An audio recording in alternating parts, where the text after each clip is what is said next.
घंटानम् नमो सिद्धाणं नमो आयरीयानम् नमो वज्रायाणम् नमो लोये सवसाहुनम्।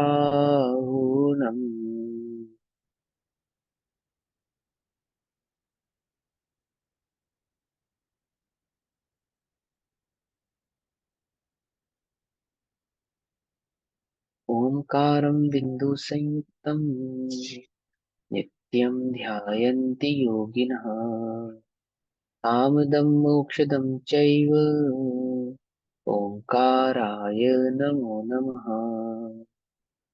मङ्गलं भगवान् वीरो मङ्गलं गौतमो गणी मङ्गलं कुन्दकुन्दार्यो जैनधर्मोऽस्तु मङ्गलम्। सर्वमङ्गलमाङ्गल्यं सर्वकल्याणकारकं प्रधानां सर्वधर्माणां जैनं जयतु शासनम्। नमः समेसाराय स्वानुभूत्य चकासते चित्स्वभावाय भावाय सर्वभावान्तरच्छिदे।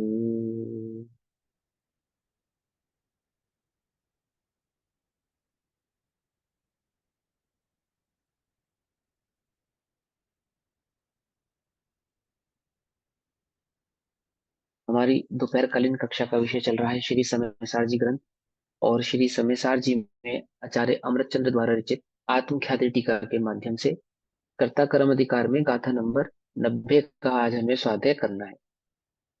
गाथा नंबर 90। गाथा नंबर 89 में हमने पढ़ा कि अनादि से यह उपयोग तीन प्रकार का हो रहा है। अविरति, मिथ्यात्व, है ना, और अज्ञान। अज्ञान। अविरति, मिथ्यात्व और अज्ञान, इसके भेद से तीन प्रकार का हो रहा है। अब गाथा नंबर, हाँ, गाथा नंबर 90 में इसी भाव को आगे समझाते हैं कि तीन प्रकार के परिणाम स्वरूप का कर्तृत्व बतलाते हैं। आत्मा इन तीनों का कर्ता है ऐसा बतलाते हैं। अभी तक तो क्या बताया पिछली पिछली गाथाओं में कि जो उसका भाव है उसी ही का करता है ना। कि ज्ञान ज्ञान का ही करता है, आत्मा ज्ञान आदि गुणों का करता है, पुद्गल अपने स्पर्श रस गंध मंद आदि आदि का ही करता है। दो द्रव्यों के बीच में कर्ता कर्म नहीं होता।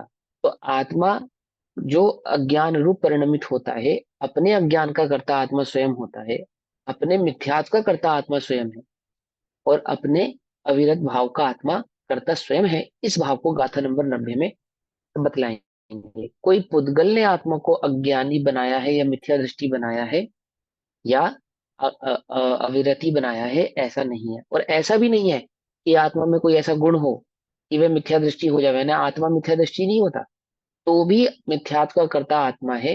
ये गाथा नंबर 90 में एक भाव समझाएंगे, इस भाव को अच्छे से हम समझेंगे। ए देसूय ओ ओगो दिविहो शुद्धो निरंजनो भावो जमसो करे दिभावम ओ ओगो तस्तसो कत्ता। ए देसु, यह जो मतलब जो हमने पीछे तीन प्रकार के भाव पढ़े, यह जो तीन भाव हैं, उव ओगो उपयोग रूप ही तीन प्रकार से, शुद्धो शुद्ध नय से, निरंजनो भावो निरंजन भाव ही है, जम जब जिस भाव को, मैंने सो उन भावों को, जब जिस भाव को करेगी यानी करता है, भावम उपयोग तस्य उसी सो करता, उस समय उस भाव का कर्ता वह उपयोग कहलाता है। भाव उपयोग है तो शुद्ध शुद्ध निश्चय नहीं से, परंतु जब जिस भाव का करता है तब उस भाव का कर्ता वह उपयोग कहलाता है। दैट मीन्स इतनी सी बात है कि ज्ञान उपयोग और दर्शन उपयोग अपने उपयोग का कर्ता आत्मा स्वयं है, क्योंकि उपयोग आत्मा का अपना निजी गुण है। तो अपने उपयोग का कर्ता आत्मा ही होगा, क्योंकि ज्ञान कहाँ पाया जाता है? आत्मा में। दर्शन कहाँ पाया जाता है? आत्मा में। तो ज्ञान और दर्शन का कर्ता कौन हुआ? आत्मा हुआ। समझ में आई बात? मेरी आवाज सब तक आ रही है या डिस्टर्ब है कुछ? आवाज आ रही है ना सब तक? हाँ। तो उपयोग का कर्ता कौन हुआ? आत्मा। तो यहां समझा रहे हैं कि जब उपयोग जिस भाव को करे उस अपेक्षा से आत्मा उसका कर्ता कहलाता है। क्यों? उपयोग ही आत्मा है, आत्मा ही उपयोग है।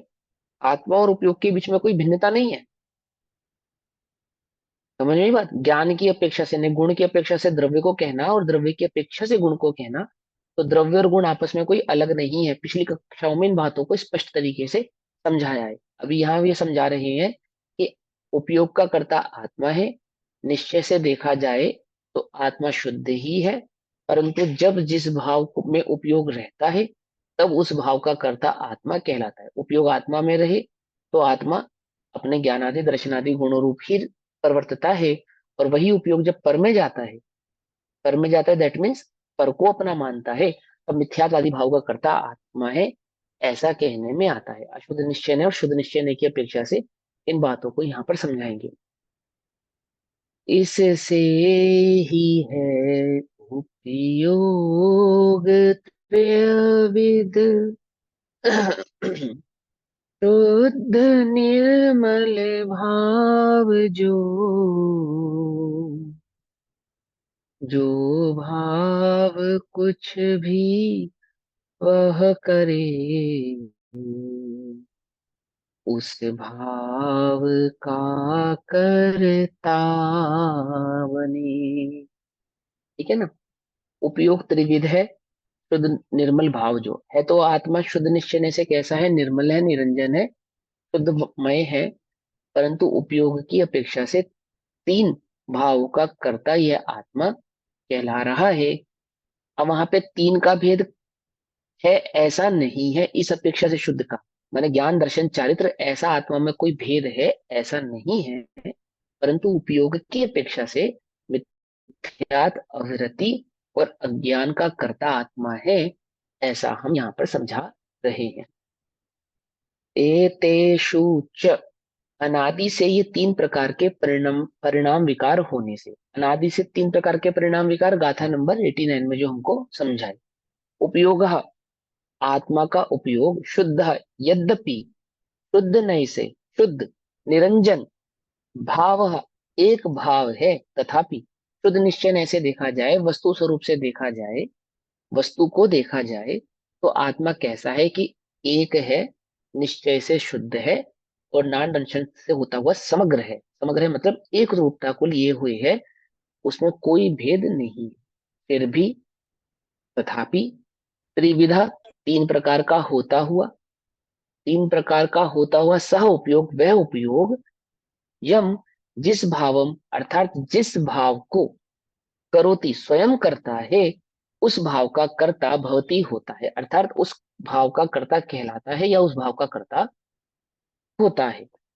इस प्रकार अनादि से अन्य वस्तुभूत मोह के साथ, इस प्रकार अनादि से अन्य वस्तुभूत यानी जो आत्मा नहीं है, जो आत्मा का स्वभाव नहीं है, ऐसे अन्य वस्तुभूत मोह के साथ संयुक्तता के कारण अपने में उत्पन्न होने वाले जो यह तीन मिथ्या दर्शन, अज्ञान और अविरति भावरूप परिणाम विकार है। क्या कह रहे हैं? कि अनादि से आत्मा कैसा है? आत्मा तो शुद्ध है, परंतु अनादि से मोह के कारण, अज्ञान के कारण जो पर भाव है, जो आत्मा का स्वभाव भाव नहीं है, उसके साथ जो ये संयुक्त पना हो रहा है। अब ये संयुक्त कैसे हो रहा है? ये संयुक्त उपयोग के कारण हो रहा है। उपयोग जिसको आत्मा में स्थिर होना चाहिए, वह उपयोग कहाँ जा रहा है? बाहर में जा रहा है, पर वस्तु को अपना मान रहा है। उस पर वस्तु को अपना मानने के कारण, उसके साथ एकत्व ममत भाव धारण करने के कारण, उसकी कर्तव्य भोक्तव्य बुद्धि होने के कारण, कौन कर रहा है? एकत्व ममत कर्तव्य भोक्तव्य बुद्धि कौन किसकी है? अजीव की नहीं है। कोई अजीव आत्मा को मैं हूं ऐसा नहीं मानता, जीव ही अजीव को यह मैं हूं ऐसा मानता। कैसे मानता है? कि उसका जीव का अजीव को अपना मानना यही जीव का उपयोग कहलाता है। ठीक है ना? ज्ञान और दर्शन, पर को अपना मान जानना और पर को अपना मानना। समझ में बात? ज्ञान और दर्शन, जानना और मानना। पर के सही स्वरूप को नहीं जानना, स्वपर के भेद को नहीं जानना, और स्वपर के भेद को नहीं जानने पर स्वपर को एक मानना। उन और पर में कोई भेद न जानने पर वे कैसे भाषित होते हैं? अभेद। ऐसे भाषित इस जीव को हो रहे हैं। तो ऐसा मोह के साथ संयुक्त होने के कारण इस जीव में ही, अपने में ही उत्पन्न होने थे तीन प्रकार का भाव उत्पन्न हुआ। मिथ्या दर्शन, अज्ञान और अविरति भाव रूप परिणाम विकार जीव में होता है। उनके निमित्त से यद्यपि परमार्थ से तो उपयोग शुद्ध है, यद्यपि परमार्थ से यानी कि वस्तु स्वरूप से देखा जाए, निश्चय से देखा जाए, परमार्थ से देखा जाए, है ना, अपने भाव को देखा जाए, तो मैं कैसा हूं कि शुद्ध ही हूं। कैसे? अभी वैसे पिछले भावों में सब समझा दिया ना, कि पर का मैं कर्ता नहीं हो सकता, पर को टच छू नहीं सकता, उसके साथ मेरा कैसा संबंध नहीं है, भावे भावक नहीं है, प्राप्य प्रापक नहीं है, कर्ता कर्म नहीं है, है ना। इस प्रकार के मेरे उनके साथ कोई संबंध नहीं है किसी भी प्रकार के। तो कैसा हुआ कि निश्चय से, परमार्थ से तो जीव कैसा है? शुद्ध है, उसमें कोई मिलावट नहीं है, किसी प्रकार की कोई भी उसमें मिलावट हुई नहीं है, अशुद्धता उसमें आई नहीं है द्रव्य की अपेक्षा से। लेकिन जो पर्याय में अशुद्धता आ रही है, वो किस कारण से आ रही है?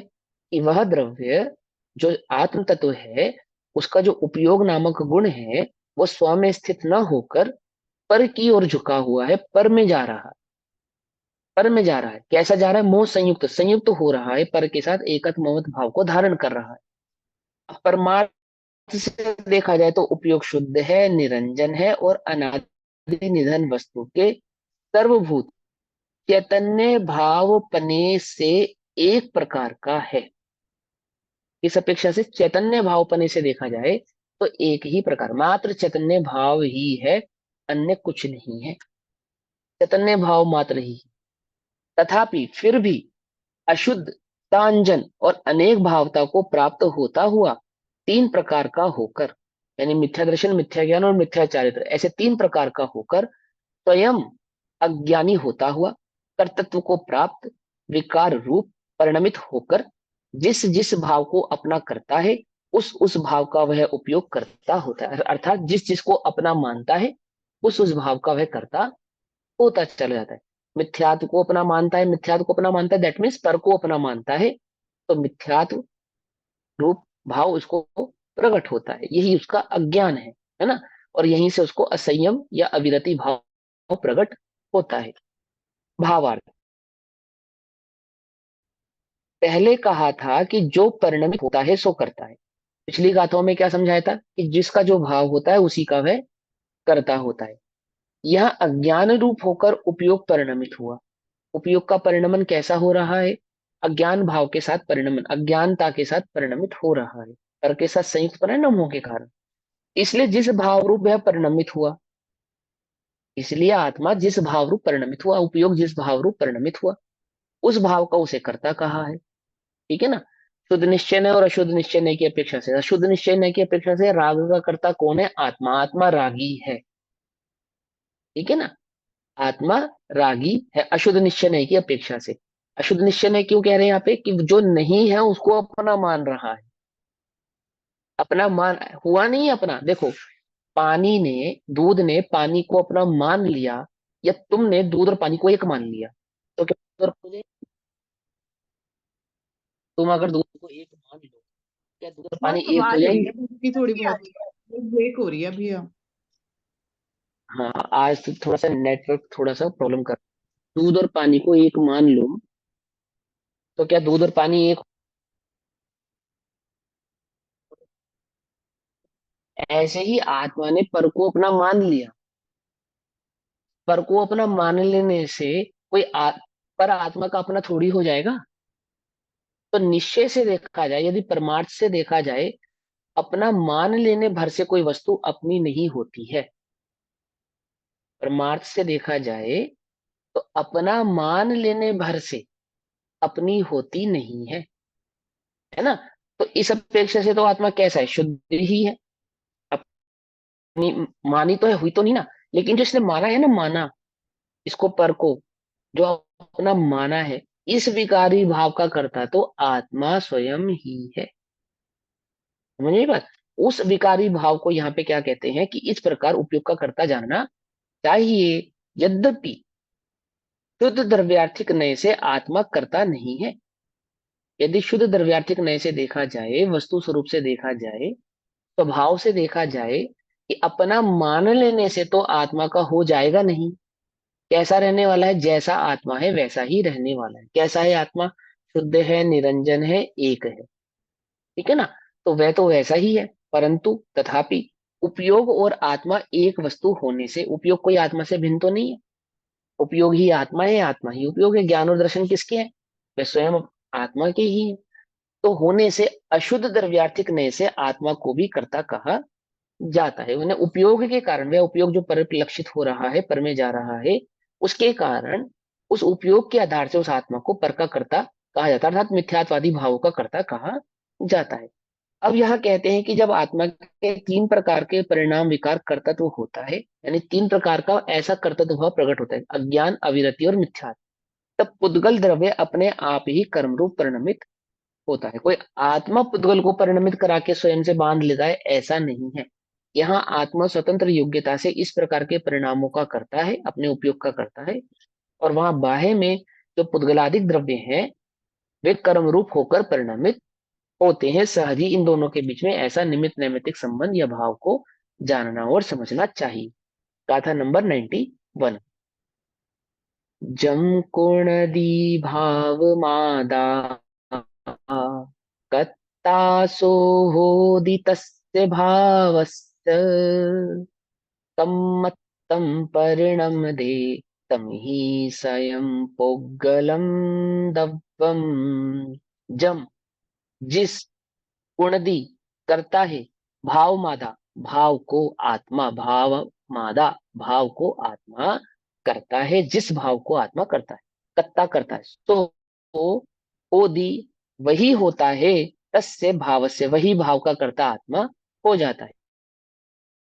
तमत्तम कर्म रूप परिणम दे, परिणमन करता है, तम ही यानी कि उसके होने पर, भाव के होने पर, स्वयं, स्वयं, स्वयं पुद्गलम, पुद्गल द्रव्यम, कर्म रूप परिणमित होता है पुद्गल द्रव्य, यानी कि अपने भाव का कर्ता आत्मा स्वयं है। और पुद्गल कर्म रूप परिणमित होता है तो वो स्वयं अपनी योग्यता से होता है। जो भाव जी करे स्वयं, उस भाव का कर्ता बने, उस ही समय पुद्गल स्वयं कर्मत्व रूप ही परिणमे। ठीक है ना? आत्मा अपने उपयोग आदि गुणों का करता है, पुद्गल अपने परिणमन आदि का करता है, जीव अवरति मिथ्यात्वादी भाव को जब करता है, उसी समय पुद्गलों में कर्म रूप परिणमन होने की योग्यता होती है। दोनों द्रव्य अपने अपने आधार से अपनी योग्यता से परिणमित होते हैं। कोई जीव की अपेक्षा से पुद्गल और पुद्गल से जीव का परिणमन होता नहीं है, लेकिन एक ही समय पे दोनों अपनी अपनी योग्यता के अनुसार परिणमन होते हैं। ऐसा इन दोनों के बीच में निमित्त नैमित्तिक संबंध, इस भाव को जानना यहाँ पर चाहिए। गाथा, आत्मा यम भावम, जिस भाव को करोति करता है, तस्य भावस्य, उस भाव का सह वह कर्ता होता है, भवती होता है, तस्मिन, उसके कर्ता होने पर। किसके कर्ता होने पर? आत्मा के कर्ता होने पर। किसका कर्ता होने पर? अपने भाव का कर्ता होने पर। उद्गल द्रव्यम, उद्गल द्रव्य अपने आप ही, स्वयं ही कर्म रूप परिणमित होता है। कोई आत्मा पुद्गल को कर्म रूप परिणमित कराता हो, ऐसा नहीं है। और ये भी है कि कोई पुद्गल को आत्मा इस रूप परिणमित कराता हो, ज्ञान रूप परिणमित कराता हो, तो ऐसा नहीं। दोनों द्रव्य अपने अपने परिणाम के कर्ता होते हैं। तो आत्मा को क्या चाहिए? कि वे अपने अज्ञान आदि भाव को ना करे, ना करे दैट मीन्स पर को अपना ना माने। तो पोद्गल आदि द्रव्यों में होने वाले परिणमन का कर्ता तो आत्मा है नहीं। उद्गल से दृष्टि को हटावे, कर्मों से दृष्टि को हटावे, पर से अपनी दृष्टि को हटावे, और अपने भाव का कर्ता आत्मा स्वयं है, उस अपने भाव का कर्ता जो आत्मा है, ऐसे अज्ञान, अवृत्ति और मिथ्यात्वादी भाव को आत्मा ना करे। ना करे दैट मीन्स अपने उपयोग को पर में ना लेकर जाए। आत्मा स्वयं ही उस प्रकार परिणमित होने से जिस भाव को वास्तव में करता है, उसका वह साधक की, मंत्र साधने वाले की भांति करता होता है। वह आत्मा का भाव निमित्त भूत होने पर उद्गल द्रव्य कर्म रूप स्वयमेव अपने आप ही परिणमित होता है। इसी बात को स्पष्टतया समझाते हैं। जैसे साधक उस प्रकार के ध्यान स्वयं होता है, और वह ध्यान भाव समस्त साध्य भावों को साधने के साधन योग्य भावों को अनुकूल होने से निमित्त मात्र होने पर साधक के करता हुए बिना सर्पाधिक का व्याप्त विश्व स्वयं में उतर जाता है। देखो क्या उदाहरण दे रहे हैं कि एक मांत्रिक है, उसने सांप का विष उतारने का मंत्र ऐसा साधन किया हुआ, साधक उसको साधा हुआ, एक मांत्रिक है। ठीक है, आवाज आ रही है? तो क्या किया कि वो कहते हैं कि उस मांत्रिक ने जब मंत्र को पढ़ा, तो मंत्र का जो उसने जो भाव किया, जो भावना भाई जो भाव उसने धारण किया अंतरंग में, तो वह उस भाव का करता तो वह मांत्रिक स्वयं है। कोई उसका मनोभाव या उस साधक का कोई परिणाम निकल कर तो जिसको विष चढ़ा है उसके अंदर जाता नहीं, लेकिन उसके मंत्र के प्रभाव से स्वयं ही जिसपे विष चढ़ा है उसका विष उतरने लगता है। अब सामने किसी का विष उतरना और यहाँ इसके मंत्र का पढ़ना, बात को समझ गई? तो इस मंत्र को पढ़ने का कर्ता तो ये साधक है, और वहां विष का उतरना, सामने वाले के जो विष चढ़ा है उसका उतरना, वह एक भिन्न उसकी अपनी स्वयं की योग्यता है। जैसे साधक उस प्रकार के ध्यान भाव से स्वयं ही परिणमित होता हुआ ध्यान का कर्ता होता है, और वह ध्यान भाव समस्त साध्य भावों को यानी कि साधक के साधने योग्य भावों के अनुकूल होने से निमित्त मात्र होने पर साधक के करता हुए बिना, कोई साधक जाकर तो सांप के जहर को खींचता नहीं है या स्वयं उस जहर को उतारने वाला होता नहीं, व्याप्त विष स्वयं उतर जाता है, अपने आप ही उतर जाता है। स्त्रियां स्वयं विडंबना को प्राप्त होती हैं और बंधन स्वयं टूट जाते हैं। इसी प्रकार यह आत्मा अज्ञान के कारण मिथ्या दर्शन आदि भाव रूप स्वयं ही परिणमित होता हुआ मिथ्या दर्शन आदि भाव का करता होता है। कोई पौद्गलिक कर्म को मिथ्या दर्शन रूप परिणमित कराते हैं ऐसा नहीं, स्वयं अपनी योग्यता से होता है। और वह मिथ्या दर्शन आदि भाव उद्गल द्रव्य को कर्म रूप परिणमित होने में अनुकूल होने से निमित्त मात्र होने पर आत्मा के करता हुए बिना उद्गल द्रव्य मोहिनी आदि कर्म रूप स्वयं परिणमित होते हैं। भावार्थ, आत्मा तो अज्ञान रूप परिणमित होता है, किसी के साथ ममत करता है, किसी के साथ राग करता है और किसी के साथ द्वेष करता है। उन भावों का स्वयं करता होता है। आत्मा अपने रागादिक भावों का करता स्वयं, आत्मा को किसी ने रागादिक भाव उत्पन्न कराए हो ऐसा नहीं है। उन भावों के निमित्त मात्र होने पर, आत्मा के राग भाव द्वेष भाव आदि के का निमित्त होने पर जो पुद्गल द्रव्य हैं वे स्वयं अपने भाव से ही कर्म रूप परिणमित होते हैं। परस्पर निमित्त नैमित्तिक भाव मात्र हैं, कर्ता तो दोनों अपने अपने भाव के हैं, यह निश्चय है। अब यह तात्पर्य कहते हैं कि अज्ञान से ही कर्म उत्पन्न होता है। गाथा नंबर 90 और गाथा नंबर 91, इन दोनों गाथों में क्या समझाया आपको? बस इतनी सी भाव समझा रहे हैं कि दो द्रव्य अपने अपने भाव के करता है। कोई पुद्गल कर्म ने आत्मा को मिथ्यात्व अविरति और अज्ञान उत्पन्न नहीं कराया है, और कोई आत्मा के मिथ्यात्व अज्ञान और अविरति भाव के कारण या आत्मा ने स्वयं जाकर पुद्गल को कर्म रूप परिणमित नहीं कराया है। होता क्या है कि आत्मा अपने अज्ञान का कर्ता स्वयं है, उसके अज्ञान भाव का निमित्त पाकर जो पुद्गल है वो कर्म रूप परिणमित होते हैं। पुद्गल की कर्म रूप परिणमित होने की योग्यता वो पुद्गल की स्वयं है, और आत्मा की रागादिक रूप परिणमित होने की जो योग्यता है वो आत्मा की अपनी स्वयं योग्यता है। पुद्गल ने आत्मा को राग नहीं कराया और आत्मा ने पुद्गल को कर्म रूप परिणमित नहीं कराया। दोनों अपनी अपनी योग्यता से ही अपने अपने कार्य को कर रहे हैं। ऐसा कहकर आचार्य समझा रहे हैं कि जो जीव कर्म आदि से छूटना चाहते हैं, बंधन आदि से छूटना चाहते हैं, तो कर्मों को दोष ना दे, वो पुद्गल को दोष ना दे, और पुद्गल में किसी प्रकार के बदलाव करने की चेष्टा भी ना करे। क्या करे कि अपने अज्ञान का कर्ता अपने को जानकर अपने ही ज्ञान स्वभाव की दृष्टि करके अपने अज्ञान को दूर करे, अपने ही मिथ्यात्व का कर्ता अपने को ही जानकर अपनी ही दृष्टि को पर के संदर्भ में जो एकत्व ममत बुद्धि धारण की है उस बुद्धि को तोड़ के अपने ही मिथ्यात्व को दूर करे। कोई कर्म आकर जीव को मिथ्या दर्शन से सम्यक दर्शन प्रकट कराएंगे, ऐसा नहीं। कोई कर्म जीव को ज्ञान से अज्ञानी और अज्ञानी से ज्ञानी बनाएंगे, ऐसा नहीं है। कर्मों ने आत्मा को अज्ञानी नहीं बनाया और कर्म आत्मा को ज्ञानी नहीं बनाया। कर्मों के कारण आत्मा अविरति नहीं है और कर्मों के कारण आत्मा को विरत नहीं बनाएंगे। और कर्मों के कारण आत्मा को मिथ्या दर्शन नहीं है और कर्म आत्मा को सम्यक दृष्टि नहीं बनाएंगे। जीव अपनी योग्यता से ही मिथ्यात्व रूप, अज्ञान रूप और अविरति रूप परिणमित हो रहा है। और जीव को चाहिए कि वो अपने स्वभाव को जाने, अपने स्वभाव को पहचाने और अपने अज्ञान, अपने मिथ्यात्व और अपने अविरत भाव को स्वयं से ही, स्वयं के पुरुषार्थ से ही दूर करे। अब गाथा नंबर 92 में यह समझाते हैं कि अज्ञान से ही कर्म उत्पन्न होता है। जीव के इसी अज्ञान के भाव के कारण जो कर्म आदि, आत्मा को जो कर्म का बंधन हुआ या संसार में परिभ्रमण हुआ या कर्मों ने संसार को जगत में रुलाया है, इस भाव को समझाते हैं कि कैसे कर्म रूप परिणमित होता है या कर्म उत्पन्न होता है। ठीक है ना। गाथा नंबर 92 में आपको मेरी सबको आवाज सही आ रही है? मुझे ऐसा लग रहा है कि आज मेरा ये इंटरनेट है ना, डिस्टर्ब हो रहा है।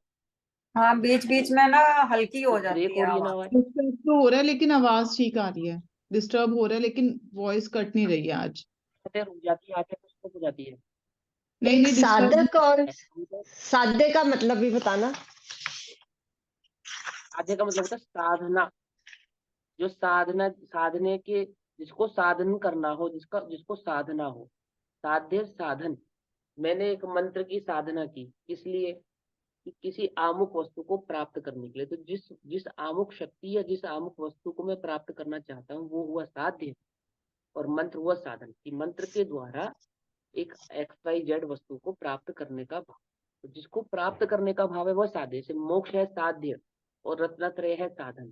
तो रत्नत्रय के द्वारा मोक्ष को साधा जाता है। समझ में बात? आत्मा है साध्य और उपयोग है साधन। उपयोग के द्वारा आत्मा को साधा जाता है। वह उपयोग पर में जाता है तो मिथ्या दर्शन कर्म आदि रूप परिणमित होता है। वही उपयोग स्वयं में आता है तो सम्यक दर्शन आदि आत्मानुभूति रूप भाव प्रकट होते हैं। तो आत्मा को साधना है ना? बात समझ में? साध्य साध, ठीक, क्लियर है? क्लियर है? हाँ। गाथा नंबर 91 तक हमने अपना साध्य किया। गाथा नंबर 92, अभी नेट थोड़ा डिस्टर्ब कर रहा है, बार बार डिस्कनेक्ट हो रहा है मेरी तरफ से। तो हम ये गाथा नंबर 92 का साध्य कल करेंगे। तब तक के लिए सभी को जय जिनेन्द्र। ओम नमः शिवाय। निज निधि निधि में बताई, यह अनंत उपकार है, उसके लिए जिनवाणी माँ को वंदना सतबार।